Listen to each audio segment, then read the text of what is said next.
One of my passions is advocating for liberation.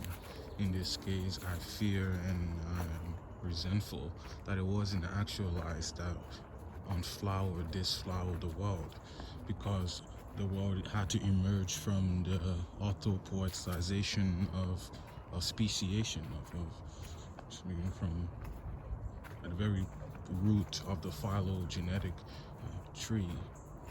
So the world had to take on that feeling, and but in other words, it was inevitably within this congregation to potentiate this certain preferred design. And now that key and that distribution is a following.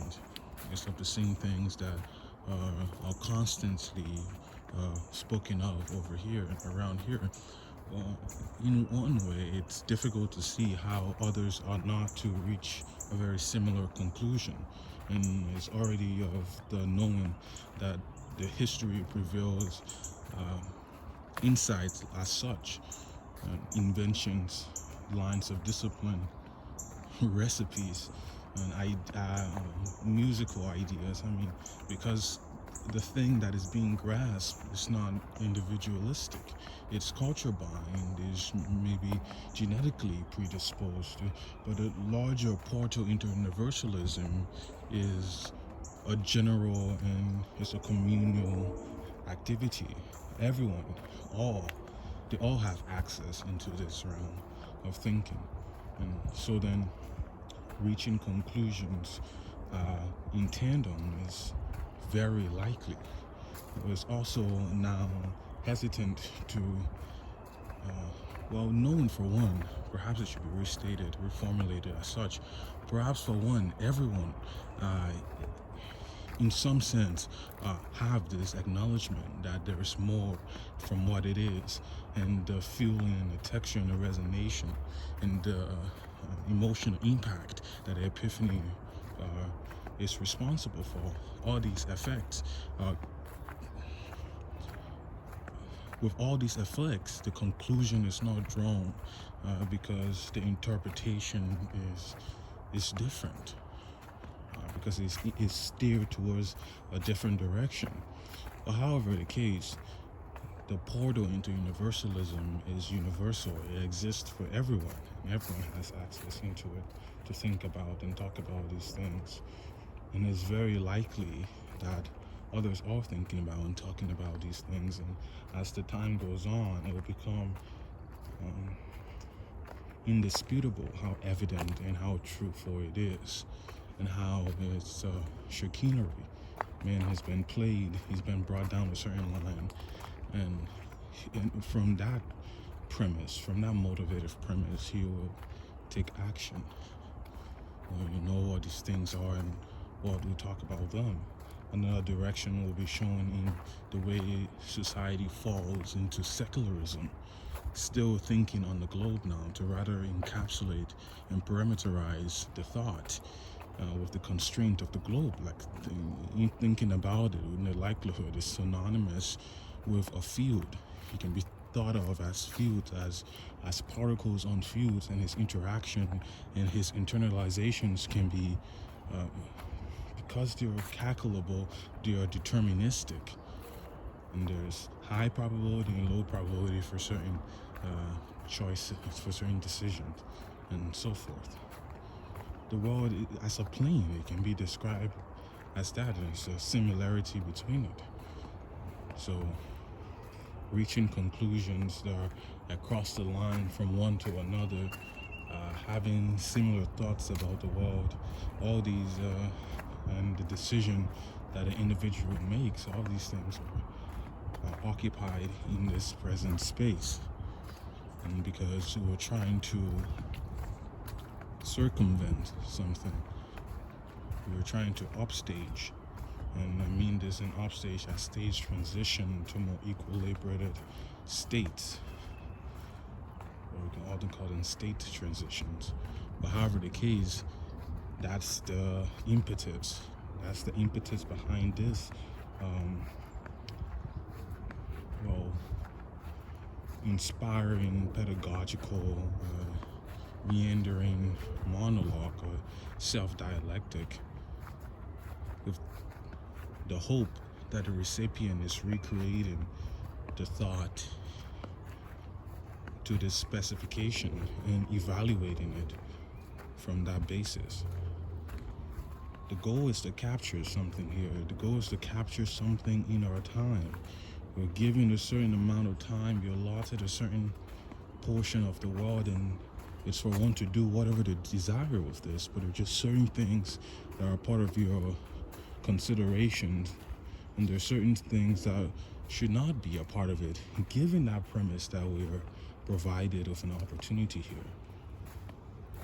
And it's really taking these ideas seriously, that whoever has done anything about the world has had to confront this same pattern. And in the explanation itself, it includes the acceptance that there's a pattern to just this case of occasion, that over time, that over the periods of life, over time spans, the world just naturally orients, attends to, the world naturally confined to. And along those lines, there's always, and has also been stated, the present direction to the further that each repeat creates is to grasp more into the explanatory capacity that each aspect of the world falls under, is liable to explanation. I mean, it's combinatory, it's gross description, creation, design. We've spoken of before, from the movement from the spirit into atomic configuration, into molecules, down to RNA ribosomes, so forth, blah, blah, blah. I've spoken of that creation along the Darwinian sphere. I've given a brief recapitulation of the physical Darwinian Einsteinian aspect of the world, and also to add on the coding of history, and then to give it all and to package it all and to now monitor how they all behave together as elements. We're speaking of these now as more gross elements of the world, to trying to split up not now the subatomic but the metaphysical totality into its different parts. Well, now even just thinking about the world purely as it's under its condition prior to time equals zero, and then that's a different way of utilizing the imagination. But imagination is too broad a way to put it, but it's utilizing reasoning, where reason includes something else that is not probably evident in the use of the word reason. Where reason also means here, it's returning to our already known state, and this is the reason that anamnesis does not get out much, because wherever it goes, when there is new memory, there is an insight that emerges. It's just a remembrance of something, and it only concludes itself with a faint smile. But however the case, this is the coming in of the world. This is the coming in of intuition, of the broadcast, and the download broadcast was inverted there, and then the permeation. You can think about it as dots and permeation over a lens, over a map. Well, in these different permeation states, ones are larger, have a larger diameter than others. Yes, and then others are lesser. And all these permeation states, they're expanding. But what is their goal? What is the telos behind this permeation? Is for them to all wave, and like a combination of waves into each other. They should cascade, and they should yoke into each other, and then that means that the area that was once negative space, that was given on to the present and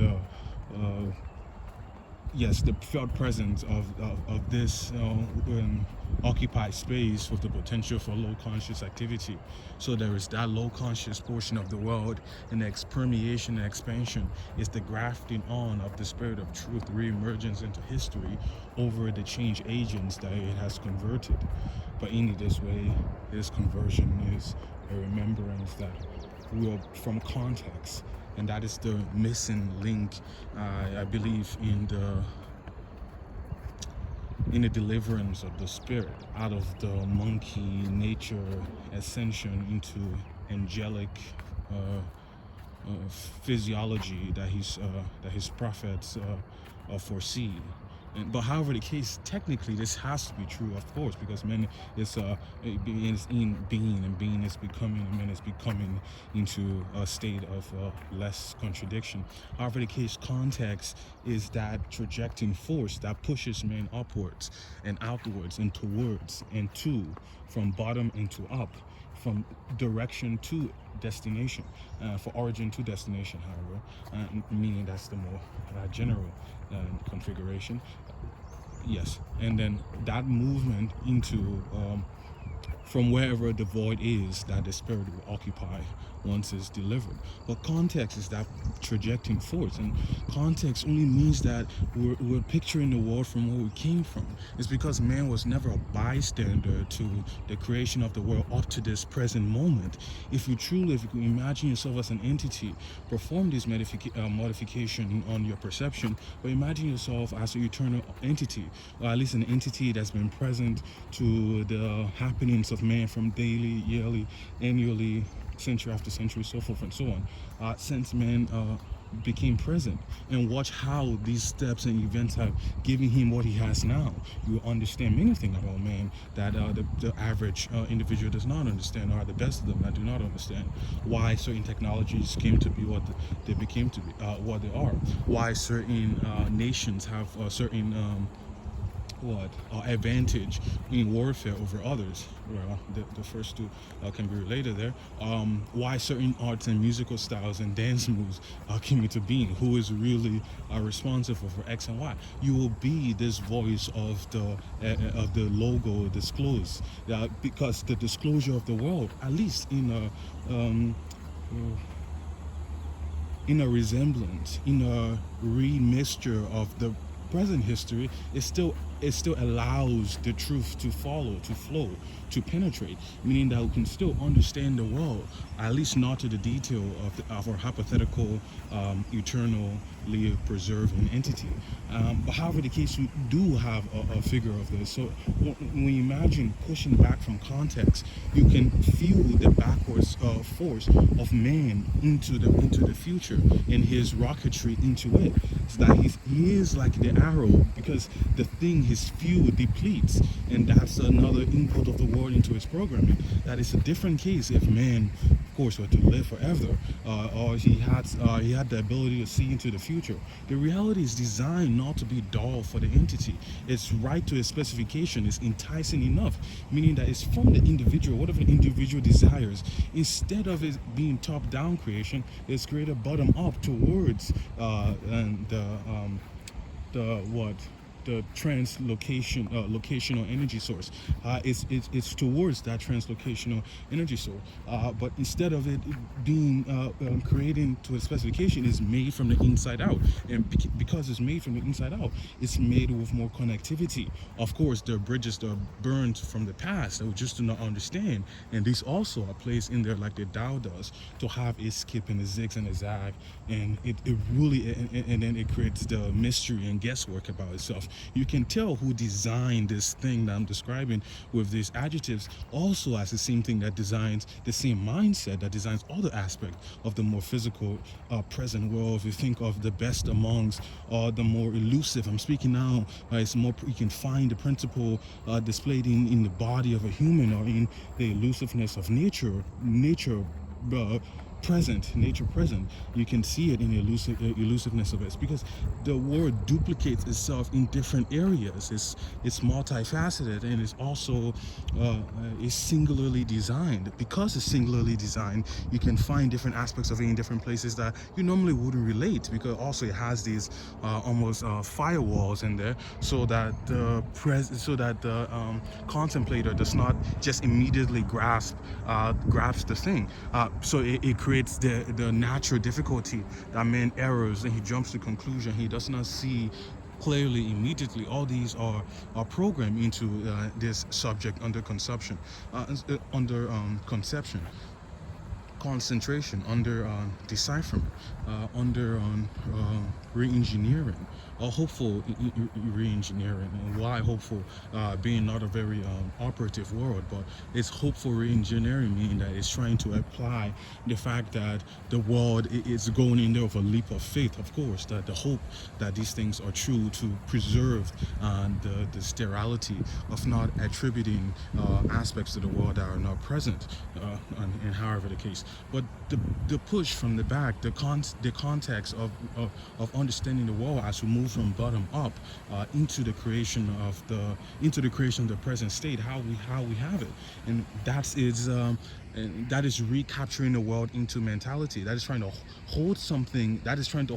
Of course, yes, the present ing is trying to hold it in present as it's going on, and trying to make a certain sense of it that actually has some that actually carries practical value. Meaning that it only comes in to alleviate anxiety. It might not increase your purchasing power immediately. It might not increase your net income. It will not create a safe home in your family unless everyone else is a part of it. Meaning that it does not come in with the vivid and physical force that lucks and blessings have. But if the concept is understood, it brings lack of anxiety for one, and the transformation of character that will follow secondly, because now it's the same output that is going into the world, and what it leads to is the fact that we move to Eden with it. And Eden is simply what was described earlier by the occupying of negative space with the ideas that are trying to follow of what the world should be turned into, meaning that the is of earth ought to be heavy. The is of the fact of creation and life world, the fact that life world is here, and we're touching, feeling, percepting each other, and communicating, and all else that humans are responsible of, are too numerous to mention in such quick succession. Of course, under this disclosing ambience. But however the case, all the things that humans are responsible of, and the access to life world that we have, it ought to be something else. Oh, and guess what? What it ought to be? It ought to be this thing that is definitely evident, is self-evident, and it's existable.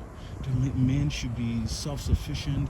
Men should be self-governed. Men should be self-controlled. Men ought to be self-controlled, so he can govern himself rightly, and that he can be sufficient for himself and the propagation of his lineage, his descendants, his progeny, and creating a community for prosperity, for posterity, who will hope of accompanying with prosperity, of course, predicting prosperity. But he creates this community for posterity, and the tradition, the intergenerational transmission, is trying to preserve this fact. But it's a global effort when man gets his senses together, because of course the capacity lies there. The capacity is obviously the case. What is the missing link from this transformation is the decisions of humans like yourself, where hemoglobin is doing what it's doing to transfer oxygen to your muscles. I mean, all the functions that are biological are constant. The only different is that how one view of the world is, and meaning also that in these situations, the solution, the antidote to these cases of hesitation or retardation, the antidote to these cases of retardation is just more of this. It's better this. It's what is this? This is just broadcasting, better broadcasting, better conception of the truth, so that it be said well enough to be understood. to be understood in clear, lucid terms where the imagination recreates the figure to the specification of the espouser. If the truth is expressed in such clean and clear terms, it will be understood, and then if it's understood, granted it's understood, it will be believed, and it's believed, then it's just left on to action and inaction, and then exerting agency over these different parts of the world along these lines for this common goal, knowing that we'll have a common enemy, instead of the religious tradition playing tug and war over God and claiming exclusive validity. There should be back and forth on Eden to actually get concrete in the ground, get humans in a pile, and start to expand that pile by the broadcasting of the message that over here is a safe haven. You can come over if you're old enough, let's say it that way, if you're old enough and understand the responsibility that you owe to yourself as a human and to the world and to others, and you're able to cohabitate with other like-minded individuals. And this is a state, and that's Eden, and that's just blank, and that's how it becomes, and that's exactly what it is. It's not that the kingdom of God is there or over there. It's everywhere. The harvest is many, but the laborers are few. This is just only a case of getting minds to change. And minds are what make the world. The world is made of your mind and the collective sum of each person's mind. If the collective changes its mind, if the collective starts to think differently, the things that it's thinking about will change. And change perception is an act of creation. I mean, also what relation is an act, what dynamics of agreement or policy or interchange between our relation is an act of creation. I mean, this thing is so evident. It's like a bowl of your favorite dish waiting for you when you are your most hungriest. It's just there waiting for the laborers to catch on to say, oh, this is a place we can go, this is a thing that we can do, and this is how species speciate and diverge from parent class. I mean, the trees have been broadcasting this message since there were trees and there was life forms. I believe that's just what is shown. The world is made of information. The expansion require a local language to create a local model. And these models are provisional. So it's language, so a way of explaining things, provisional and temporary. Sojourn into creation, we come in times that are products, and each of these times we get a different set of elemental language units, and we create different creations out of it, depending on what our motives are and where we are and what we're doing with the words that we're using and how we're expressing agency each moment of event.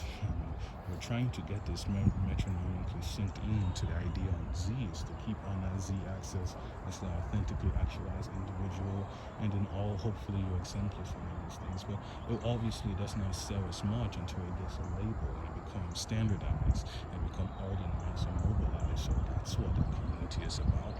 Hopefully this meeting or rendezvous point will stand as a ground zero to know that this is clear, that the world, all the preconditions are in order, and man is definitely on his way out of the planet, in his mentality. It changes how these things are. Technology will start to be used in a different way. It will start to show up its other faces, in most humanitarian faces, and you can see how rapidly the world can transform when man gathers and congregates his mind under a common goal. And this is a destination, a destiny that's been waiting to manifest itself since the 14th thesis. I mean, the same things are always there. It's trying to get humans down between the doctrines and between the commandments, not the 14 thesis. I was thinking of his 14 points now, Woodrow Wilson. I mean, and then the 10 Commandments, thinking of that as a category of things that are do's and don'ts if you want to follow the guidelines of harmonious living. I mean, these are just policies for good policy and for good public, interpersonal, private, interpersonal relationship.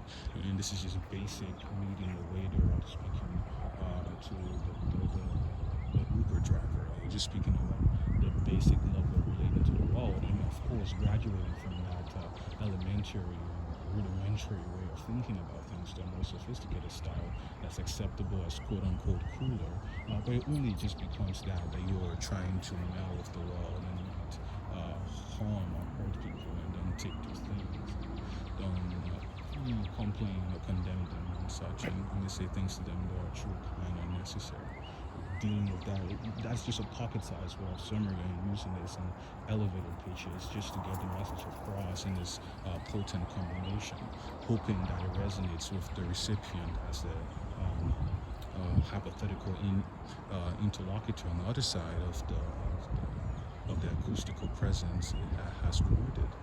In my book, and I'm sure we can compare notes in the afterlife, that we're most likely on the same page and seeing eye to eye about the way the world functions, and how we are to go along in it, and how we are to go along with it, and continue along these lines, so that we err out of the course of chaos, or out of a collision course. We're trying to maintain on a narrow road, hopefully, and we're birds the same feathers, and we're trying to continue and display our colors brightly so that they shine and hopefully attract others bioluminescently. The goal and constantly is to perpetuate, permeate, and also maintain.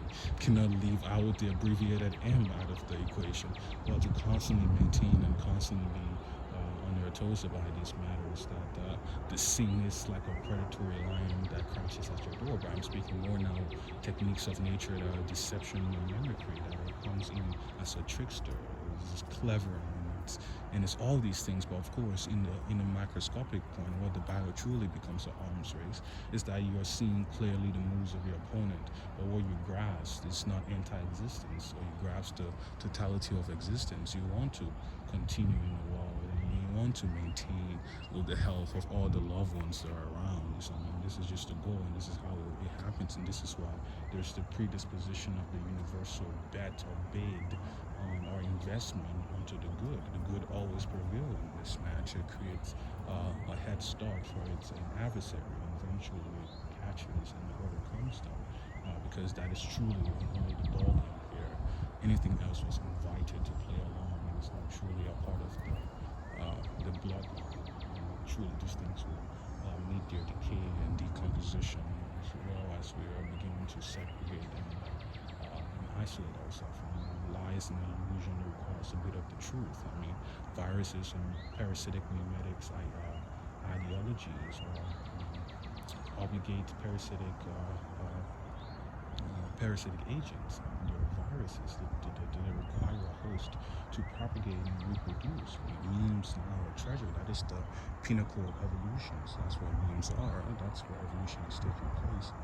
Hopefully it's taking place as we're branching off in what we cannot see, our organic body. We're trying to travel back to our roots and understand the context and the archival chronology of the totality of human history, including all its components, and up to our time. And how does it go on past our time? This is our setting, and our goal and our ambition is to create the kingdom. And that's the agenda, and we're applying our agency, hopefully our knowledge, agential knowledge correctly, our different agential knowledge correctly to bring about this end state. What else can be said about these things? That when we charge for anachronism, we'll probably end here and let other times take charge.